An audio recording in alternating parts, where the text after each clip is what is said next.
هل شراء موبايل من بونكوان آمن؟ بهالفيديو خير مثال وعدة نصائح. هالموبايل اشتريته من بونكوان من 3-4 سنين. اليوم طلعت لي علبته وفيها ورقة، وهي الورقة هي قصة الفيديو تبعنا كله. لما تشتري موبايل من بونكوان لازم تعرف انه اي حدا في يعمل حساب وينزل اعلان عليه ب5 دقائق.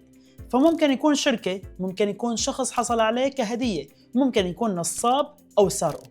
لهيك لازم تكون اخذ حذرك. وقت كنت بدي اشتري الموبايل كثير ناس اعطتني مواعيد بحارات وشوارع غريبة، يعني هي اللي بتكون بعيدة عن الاماكن العامة وما بتلاقي فيها ولا حدا. فوت عليها على جوجل مابس ما بتشوف، يعني بتحسها غريبة كتير. ولما كنت اطلب منهم نلتقي عند البنك او لا بوست او بمكان عام كانوا يرفضوا بحجج كتير غريبة، مثلا انهم ما بيقبلوا يروحوا على هيك اماكن وهن حاملين شيء ثمين. ما كنا بنحمل موبايل، شو هالشيء ثمين؟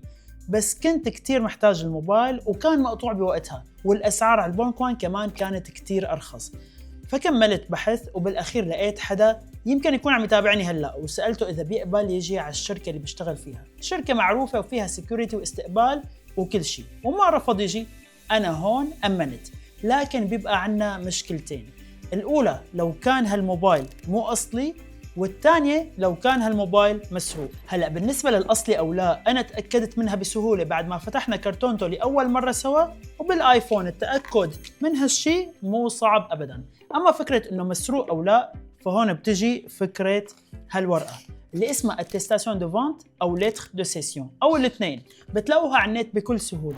وعليها لازم يكتب اسمه وكنيته وعنوانه، واسمك وعنوانك وشو باعك، يعني شو الموبايل بالضبط، ورقم الموبايل والسيري وسعره وتاريخ البيع، وبوقع.